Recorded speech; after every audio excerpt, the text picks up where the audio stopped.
लोग बाग इतना बेच के जाते हैं एज इफ वो नो कॉन्फिडेंस मोशन दिखा रहे हैं इस स्टॉक में। मैनेजमेंट पहले से पहले ही अपने शेयर होल्डर्स को प्रिपेयर कर रही है कि भाई अगले क्वार्टर या अगले 2 क्वार्टर्स में हमारी कंपनी के साथ थोड़ी मुसीबत आने वाली है, पर हमारा लॉन्ग टर्म फ्यूचर अभी भी इंटैक्ट है। या तो हैवी प्रॉफिट मार्जिन कमाती है, या किसी क्वार्टर में जब प्रॉफिट मार्जिन डाउन होते हैं ना, तब 8% प्रॉफिट मार्जिन रहता है। कंपनी को कोई दिक्कत नहीं, या तो कम रहेगा प्रॉफिट मार्जिन या पूरा ऊपर रहेगा। कंपनी बीच बिचौलिए के काम नहीं करती। हर 5 साल में रेवेन्यू डबल और प्रॉफिट तो पिछले 10 साल में 10 टाइम्स हो गया। कभी आपने कॉन्ट्रेरियन इन्वेस्टिंग के बारे में सुना है?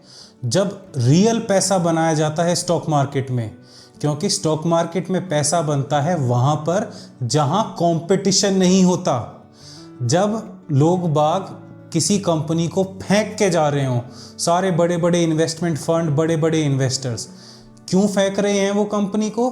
क्योंकि मैनेजमेंट ने अपनी रिपोर्ट में बताया है कि अगले क्वार्टर में उसके रिजल्ट थोड़े बेकार आएंगे, कोई प्रॉब्लम आ गई मैनेजमेंट में। अब what is next for us?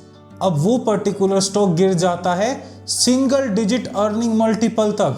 लोग बाग इतना बेच के जाते हैं एज इफ वो नो कॉन्फिडेंस मोशन दिखा रहे हैं इस स्टॉक में। खासकर ये मोमेंटम ट्रेडर्स तो उस स्टॉक को लॉस में भी बेचते हैं, क्योंकि भाई मैनेजमेंट ने तो हमारे साथ धोखा कर दिया। मैनेजमेंट ने तो कहा था इतनी ग्रोथ दिखाएगी और अगले क्वार्टर में तो ग्रोथ सारी चली गई। ओ माय गॉड, कंपनी तो दूसरी डायरेक्शन में जा रही है। तो इतना सब कुछ विचार करके वो फेंक के जाते हैं कंपनी को।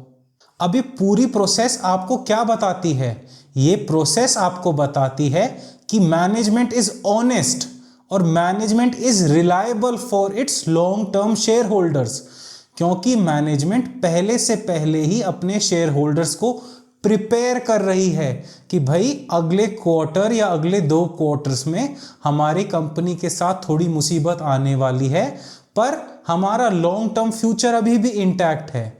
अब एज अ वैल्यू इन्वेस्टर आपका काम है ये जानना कि कंपनी कितनी मुसीबत में है। आपको ये जो कोहरा आपकी आंखों के आगे जम रहा है ना, जिससे आपको दिख नहीं पा रहा लॉन्ग टर्म, आपको वो कोहरा हटाना है।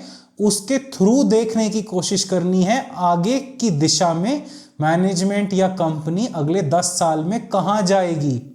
फिर आपको फैसला लेना है कि आपको भी उन भगोड़े मोमेंटम ट्रेडर्स की तरह भाग जाना है या इस कंपनी के स्टॉक को होल्ड करके रखना है और ऐड करना है। आपका काम है कंपनी के डेट लेवल्स को चेक करना। ये कैसे करेंगे? कंपनी की बैलेंस शीट में जाएंगे, फिर देखेंगे कहीं कंपनी पर डेट इतना ज्यादा तो नहीं है कि बैंकरप्टी हो जाए। उसके बाद आपका काम है कंपनी के एंटी फ्रेजाइल नेचर को देखना कि भाई कंपनी एक कांच का ग्लास है या स्टील का ग्लास तो अगर ऊपर टेबल से गिर गया तो टम टम टम करके बजेगा, फिर आप उठा के फिर वापस ऊपर रख देंगे, बिल्कुल नहीं टूटेगा। और कांच का ग्लास तो अगर खाली भी गिर जाए ऊपर से, वो धड़ाम जैसी टूट जाएगा, 1000 पीस हो जाएंगे। तो आपकी कंपनी एक कांच का ग्लास है या स्टील का ग्लास है, ये आपको डिसाइड करना है। हमें एंटी फ्रेजाइल नेचर चाहिए कंपनी का कि जो इन मुसीबतों के थ्रू देख सके अगले 10 साल, जो इन मुसीबतों से टस से मस ना हो, जिसके पास रिलायबल फंडिंग हो, रिलायबल कैश फ्लोज हो कि ये ट्रंप की पॉलिसीज आ रही हैं, ट्रंप ने फार्मा सेक्टर के ऊपर चला दी तलवार, तो पर फिर भी ये कंपनियां आगे देख पा रही हैं। इन कंपनियों के पास रिलायबल सोर्सेज ऑफ इनकम हैं कि ट्रंप से नहीं आएगा पैसा, अमेरिका से थोड़ा कम हो जाएगा, कोई दिक्कत नहीं, हम बाकी जगह से कमा लेंगे, हमारे बाकी कैश फ्लोस तो रहेंगे। हमें वो एंटी फ्रेजाइल कंपनीज चाहिए। आपको देखना है क्या कंपनी ने सिमिलर डाउनटर्न्स को पहले भी हैंडल करा है कि नहीं। पहले भी तो ऐसी मुसीबत आई होंगी। कंपनी कितनी पुरानी है, एक्सपीरियंस्ड प्रोमोटर्स हैं कि नहीं। उसके बाद आपको देखना है कंपनी किस प्रॉफिट मार्जिन पे काम करती है, कि भाई गुड प्रॉफिट मार्जिन भी है या नॉमिनल प्रॉफिट मार्जिन 10 से 15% ही। क्योंकि अगर कंपनी के प्रॉफिट मार्जिन है, या तो कंपनी कमाती है 40%, 30-35% प्लस प्रॉफिट मार्जिन है, उसके बाद या तो हैवी प्रॉफिट मार्जिन कमाती है, या किसी क्वार्टर में जब प्रॉफिट मार्जिन डाउन होते हैं ना, तब 8% प्रॉफिट मार्जिन रहता है। कंपनी को कोई दिक्कत नहीं, या तो कम रहेगा प्रॉफिट मार्जिन या पूरा ऊपर रहेगा। कंपनी बीच बिचौलिए के काम नहीं करती। इससे हमें देखना है कि कंपनी का बिजनेस मॉडल कैसा है। कंपनी हमेशा हैवी मार्जिन अपॉर्चुनिटीज ही ढूंढती है, हैवी मार्जिन अपॉर्चुनिटीज के पीछे ही भागती है, कि भले ही किसी कभी होता है हैवी मार्जिन अपॉर्चुनिटी नहीं मिली किसी क्वार्टर, तो फिर कंपनी के मार्जिन ड्रॉप डाउन होके आ जाते हैं 8% पर फिर कंपनी फिर अगले क्वार्टर में, अगले 2-3 क्वार्टर के बाद फिर हैवी मार्जिन बिजनेसेस में, हैवी मार्जिन अपॉर्चुनिटीज में जाती है और अपने आप को 40% प्रॉफिट मार्जिन से पहले नहीं रोकती। 40% profit margin is a lot for any company. अब आप बिजनेस की जनरल फिगर देखेंगे, अरे साल का प्रॉफिट इसका 1800 करोड़ था, 1900 करोड़ था, अच्छा 2000 करोड़ के आसपास कमा के चूक रही है ये। 2000 करोड़ से ऊपर कमा लेती है ऑपरेटिंग प्रॉफिट मार्जिन, 2200 करोड़ कमाया था, अच्छा पर फिर क्या है, फिर टैक्स ले गया, इसलिए 1900-1800 करोड़ ही हुआ। तो मतलब मेरी कंपनी में लगभग कैपेबिलिटी है, अगले 1-2 साल में 2000 करोड़ के आसपास, 2000 करोड़ से ऊपर रहेगा इसका नेट प्रॉफिट। बढ़िया है यार। कंपनी की मार्केट कैप कितनी है अभी? अच्छा, कंपनी की मार्केट कैप 16,000 करोड़ के आसपास चल रही है, इतनी सस्ती मिल रही है, बढ़िया है यार।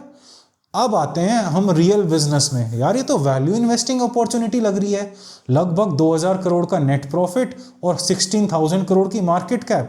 मतलब अगर 2000 करोड़ ही अगले 8 साल कमाए तो 8 साल में तो अपना पूरा पैसा कमा देगी, जितने पैसे में आज मिल रही है वो 2025 में।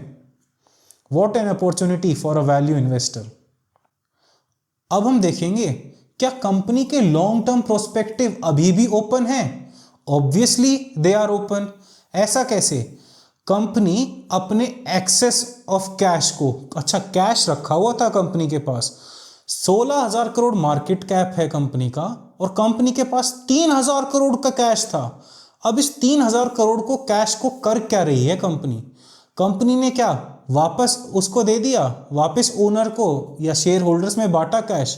नहीं, कंपनी ने साउथ अफ्रीका में कोई फार्मा कंपनी खरीदने की कोशिश करी है। ये तो बड़ी अच्छी बात है यार। अब साउथ अफ्रीका में फार्मा कंपनी खरीदने की कोशिश करी, इसका हमें लॉन्ग टर्म में क्या फायदा मिलेगा? अच्छा, अभी फिलहाल हुआ कि इंडिया की जो पॉपुलेशन में ग्रोथ आ रही थी ना, जो डेमोग्राफिक डिविडेंड मिल रहा था, वो काफ़ी कम हो गया, क्योंकि शायद पॉपुलेशन में ग्रोथ कुछ 1% ग्रोथ हुई है या 0.1%। अभी मैं इसको लिख दूंगा यहाँ पर कितनी परसेंट ग्रोथ हुई है। तो डेमोग्राफिक डिविडेंड मिलने की बजाय वो नेगेटिव में तो नहीं हुआ, पर वो स्टेबल हो गया, डेमोग्राफिक डिविडेंड मिलना बंद हो गया। पर अफ्रीकन कंट्रीज में पॉपुलेशन ग्रोथ मिली है, 5 से 6% पॉपुलेशन ग्रोथ हुई है कुछ कंट्रीज में, तो ये शायद एंगोला, नाइजीरिया, नाइजर जैसी कंट्रीज में। तो अगर हमारी फार्मा कंपनी साउथ अफ्रीका में दूसरी फार्मा कंपनी खरीद रही है, यार ये तो लॉन्ग टर्म पर्सपेक्टिव से बड़ा अच्छा होगा।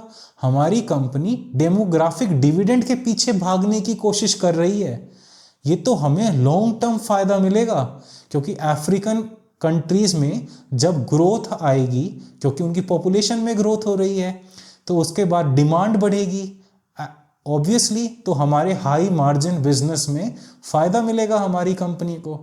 हमारी कंपनी तो सही जगह जा रही है अभी फिलहाल।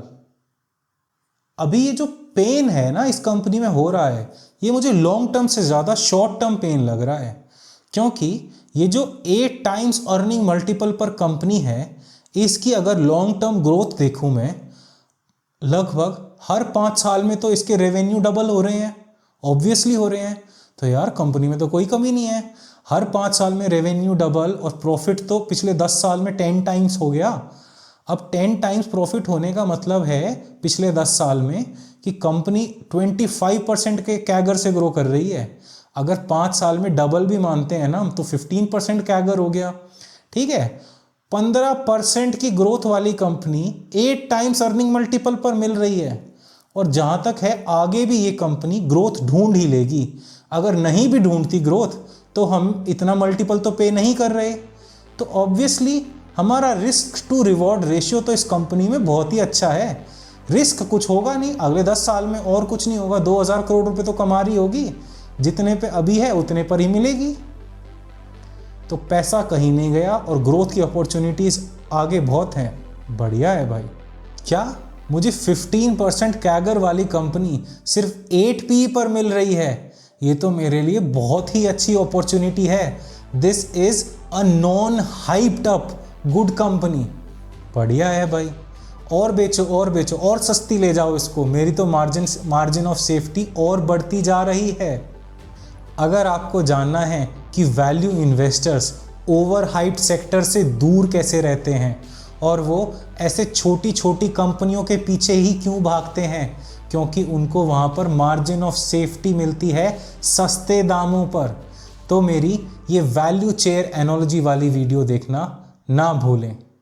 धन्यवाद।